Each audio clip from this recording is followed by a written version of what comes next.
Welcome back friends in this lecture આપણે પ્રકાશ સંશ્લેષણ photosynthesis એમાં ઘણી બધી અલગ અલગ ટોપિકની ચર્ચા કરીએ છીએ અને એમાં આપણે CO2 નું સ્થાપન અને ખાસ કરીને એટીપી અને NADPH નો જે ઉપયોગ છે એ કેવી રીતે થાય અને CO2 ગ્રાહક તરીકે એની અંદર આપણને કોણ જોવા મળે છે અને ઉત્પન્ન થતી નિપજ એમાંથી શું હોય એની ચર્ચા ઓલરેડી આગળ કરી ચૂક્યા છીએ। હવે એના પછી આપણે અંધકાર પ્રક્રિયાઓ વિશેની જો આગળ ચર્ચા કરીએ, બરાબર, અંધકાર પ્રક્રિયા વિશેની આપણે આમાં જો આગળ વાત કરીએ તો અંધકાર પ્રક્રિયા અને એ અંધકાર પ્રક્રિયા અથવા આપણે જેને જૈવ સંશ્લેષણના તબક્કા તરીકે પણ ઓળખવામાં આવે છે। અને અંધકાર પ્રક્રિયાની અંદર શું થાય તો કે CO2 નું સ્થાપન થાય, એટીપી અને NADPH2 જે છે એનો ઉપયોગ થાય છે અને એના પરિણામે શું ઉત્પન્ન થાય છે એમાંથી તો કે ગ્લુકોઝ જેવા કાર્બોદિત પદાર્થનું નિર્માણ થાય છે। તો આ નિર્માણની પ્રક્રિયા જે છે એ કેવી રીતે થતી હોય છે તો અહીંયા એના અલગ અલગ પ્રકારના જે કોઈ પણ પરિપથો છે પરિપથ એમાં દર્શાવવામાં આવેલા છે અને રેડિયોએક્ટિવ જે કોઈ પણ એમાંનું સંયોજન છે C14, બરાબર, એ C14 નો ઉપયોગ કરી અને વૈજ્ઞાનિકો દ્વારા જે લીલમાં ઘણા બધા પ્રયોગો દ્વારા એમાં આ બધી બાબતો જે છે એનો પરિપથ એમાં દર્શાવવામાં પણ આવેલો છે અને એ પરિપથના આધારે જો આપણે વાત કરીએ તો અંધકાર પ્રક્રિયાની અંદરનો સૌથી પહેલો એની અંદરનો જે ચક્રીય પરિપથ છે, બરાબર, એને આપણે કહીએ છીએ કેલ્વિન ચક્ર।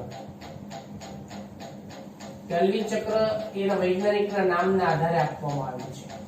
બીજો આપણે એને C3 ચક્ર તરીકે પણ ઓળખવામાં આવે છે, એટલે આ C3 ચક્ર કે કેલ્વિન ચક્ર, બરાબર, એના વિશેની આપણે એમાં ચર્ચા કરી।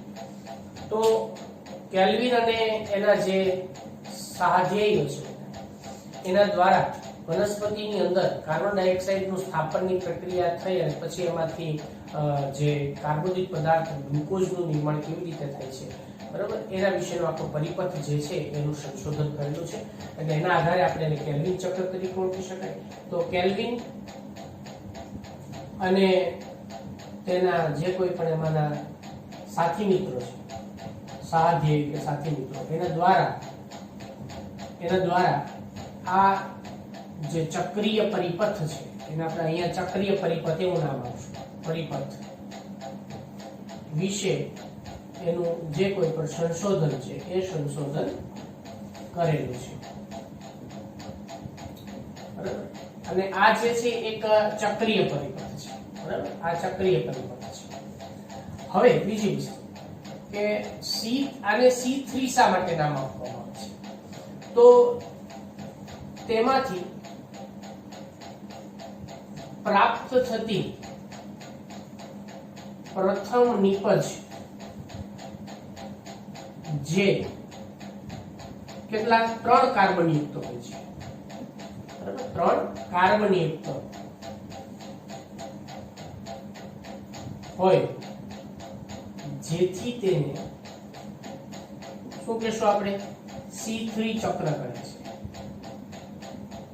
બરાબર। આ બે વસ્તુ ખ્યાલ આવી ગયો કે શા માટે C3 કહેવાય ને કેલ્વિન ચક્ર જે છે શા માટે એની અંદર કહેવામાં આવતું।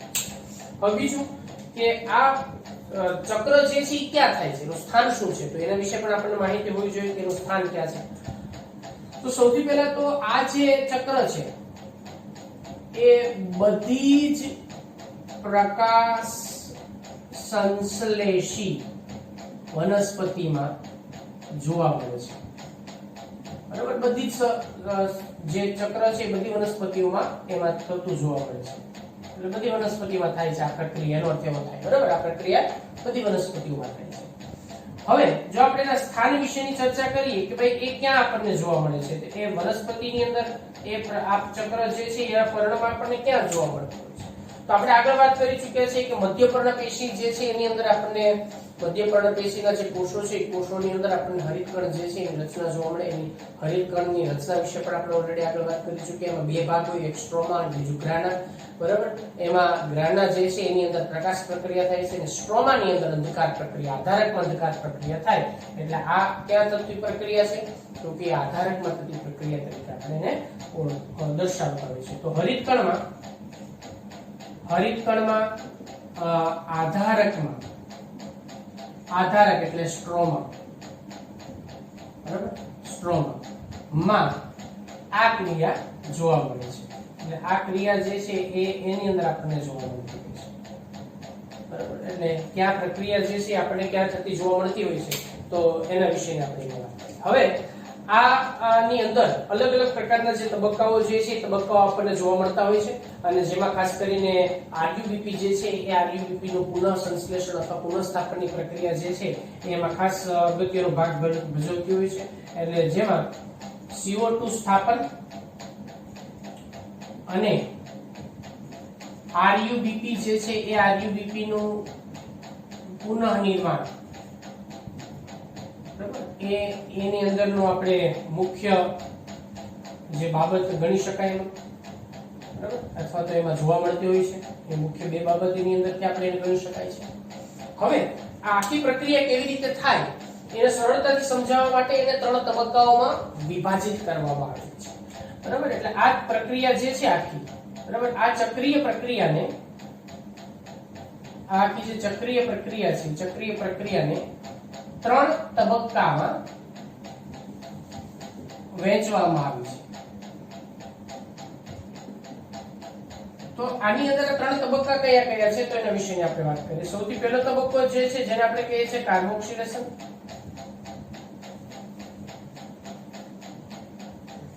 બરાબર, આ એનો પહેલો તબક્કો છે જેને આપણે કાર્બોક્સિલેશન તરીકે ઓળખી શકાય. બીજો તબક્કો જે છે એમાંનો જેને આપણે રિડક્શન કહીએ છીએ અને ત્રીજો તબક્કો જે છે એ છે કોનો આપણે વાત કરીએ આરયુબીપી જે છે એનું પુનઃ સંશ્લેષણ પુનઃસર્જનની પ્રક્રિયા જોવા મળે છે. એટલે આરયુબીપી નું પુનઃસર્જન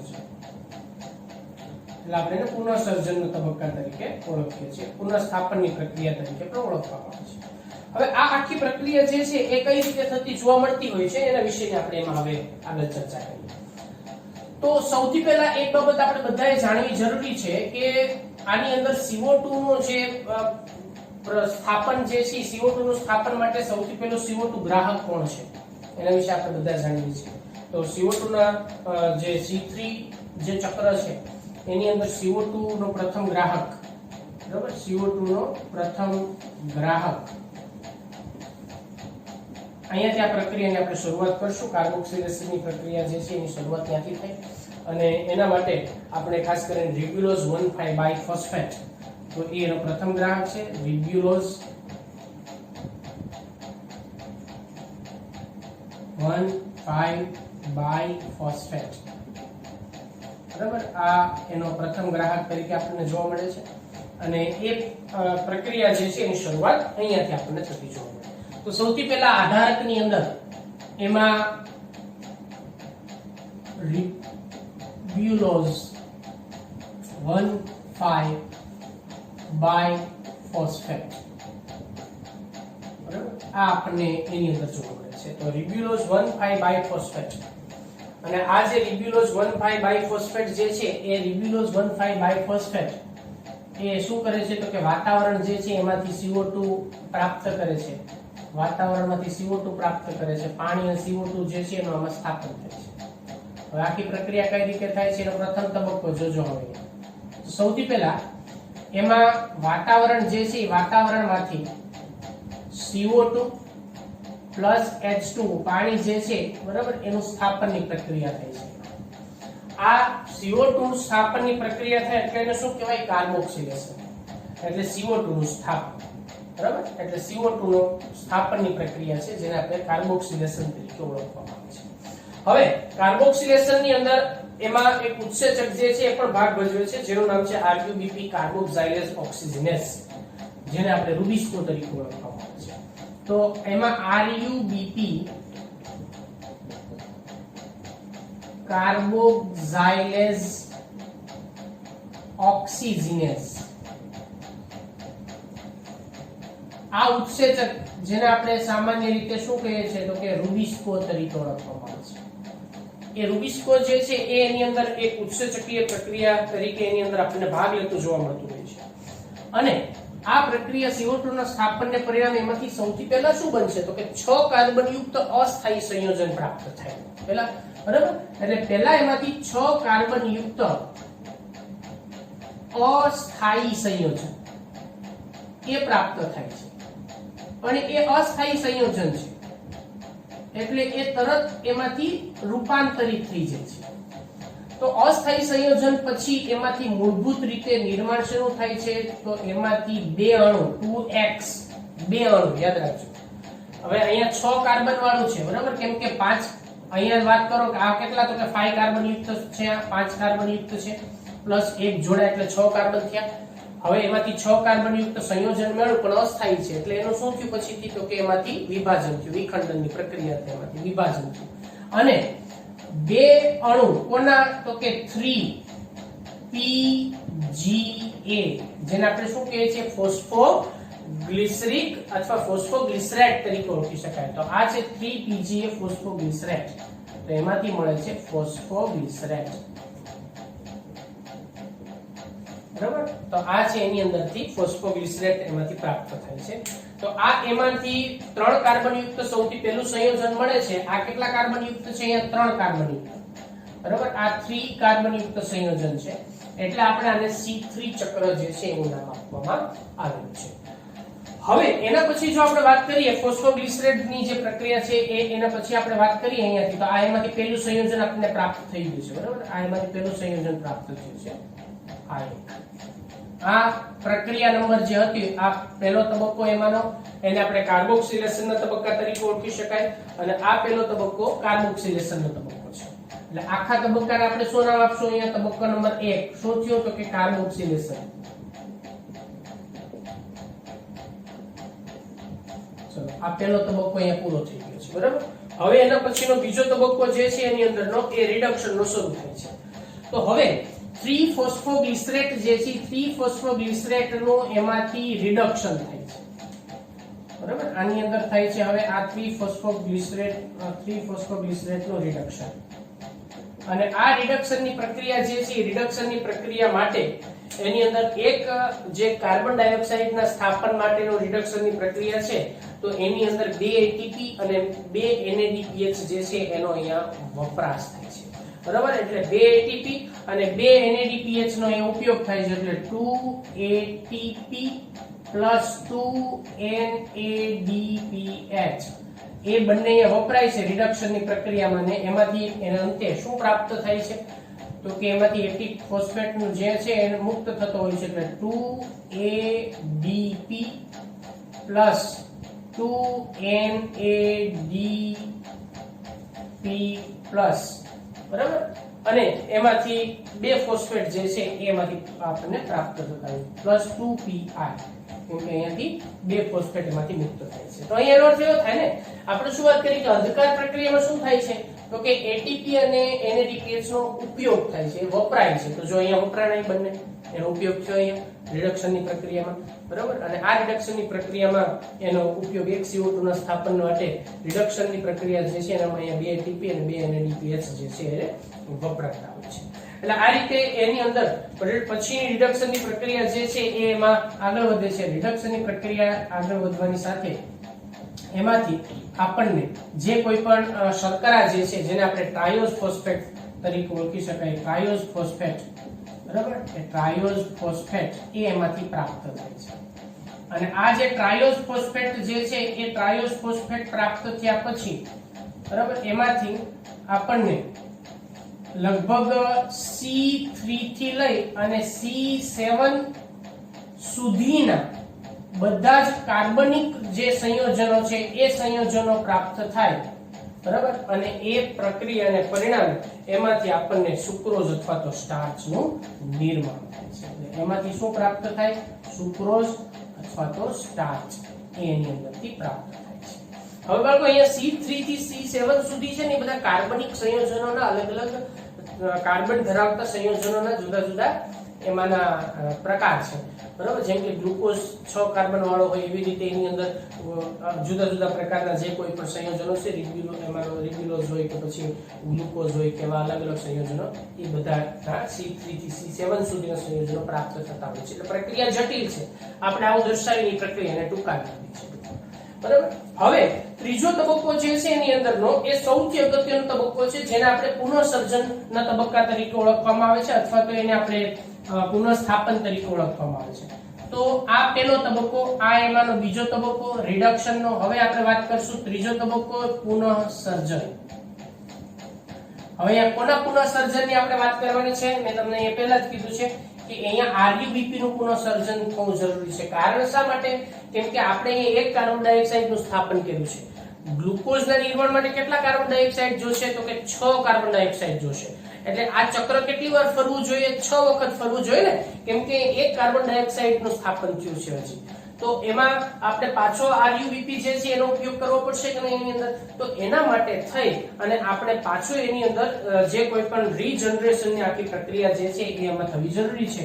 બરાબર? અને આપણે regeneration of RuBP, regeneration of RuBP તરીકે ઓળખી શકાય. એટલે અહીંયા RuBP જે છે એનું પુનઃસર્જનની આપણે પ્રક્રિયા છે અને આ પુનઃસર્જનની પ્રક્રિયા જે છે એ એની અંદર આપણને થતી જોવા મળે. આ પ્રક્રિયા દરમિયાન એમાં ફરીવાર એક ATP જે છે એનો ઉપયોગ થાય. એટલે આની અંદર ફરી એક ATP એમાં ઉપયોગમાં આવે છે.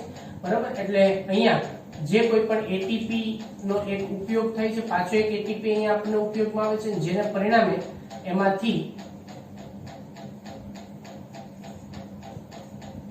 એક ADP જે છે એ ADP એમાંથી ઉત્પન્ન થાય છે. તેનો અર્થ શું થયો?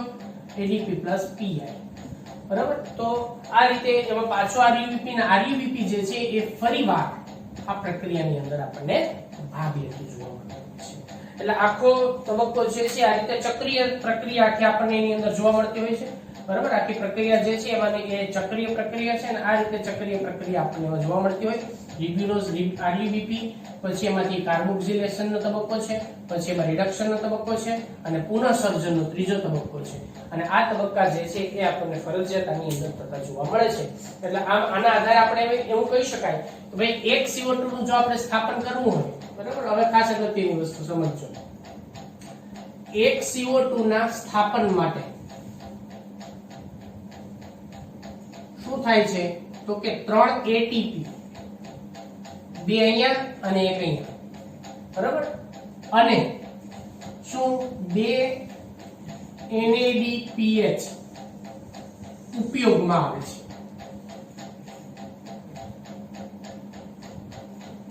હવે તમે વિચારો, ગ્લુકોઝમાં કેટલા કાર્બન હોય ભાઈ? તો ગ્લુકોઝ જે છે એ 6 કાર્બન ધરાવતું સંયોજન છે. તો આ ચક્રને કેટલી વાર રિપીટ કરવું પડે? 6 વખત રિપીટ કરવું પડે. 6 કાર્બન, જેથી 6 CO2 ની જરૂર પડે છે. એટલે આ ચક્ર, આ આખું જે ચક્ર છે કેલ્વિન ચક્ર, એ ચક્રને 6 વખત, બરાબર, એને 6 વખત એમાં ચક્રીયકરણની આવશ્યકતા રહેતી હોય છે, જરૂરી છે. હવે ધારો કે એક વખતની અંદર 3 ATP અને 2 NADPH ની જરૂર પડે તો 6 વખત પડે તો ગુણ્યા 6 કરવા પડે ને, સીધી વાત છે ભાઈ. તો જો આપણે વાત કરીએ તો આપણે શું કહી શકાય એમાં, એના આધારે એક ગ્લુકોઝના નિર્માણમાં, હવે આપણે ગ્લુકોઝની વાત કરીએ છીએ, એક ગ્લુકોઝના નિર્માણમાં કેટલા ATP? હવે જો 6 કાર્બનનું સ્થાપન કરવાનું છે આપણે, 6 કાર્બન ડાયોક્સાઇડ નું સ્થાપન કરવાનું છે. એકના સ્થાપનમાં આપણને 3 ATP અને 2 NADPH વપરાણા છે. તો 6 ના સ્થાપનમાં એટલે ગુણ્યા 6 તેરી 18, એટલે 18 ATP, બરાબર, અને 6 દુ 12 અને 12 એમાં NADPH ની જરૂર પડે છે. બરાબર? આ બાબત યાદ રાખે ખાસ. એટલે આ આખું ચક્ર, જે ચક્રને આપણે કેલ્વિન ચક્ર તરીકે ઓળખવામાં આવે છે, કેલ્વિન ચક્રની અંદર અંધકાર પ્રક્રિયા, બરાબર, અને જે કેલ્વિન અને એના સાથીદારો જે છે એના વિશેને એમાં સંશોધનો કરેલા છે. અને પ્રથમ નિપજ 3 કાર્બન યુક્ત પ્રાપ્ત થાય તો આપણે C3 ચક્ર તરીકે ઓળખવામાં આવે છે.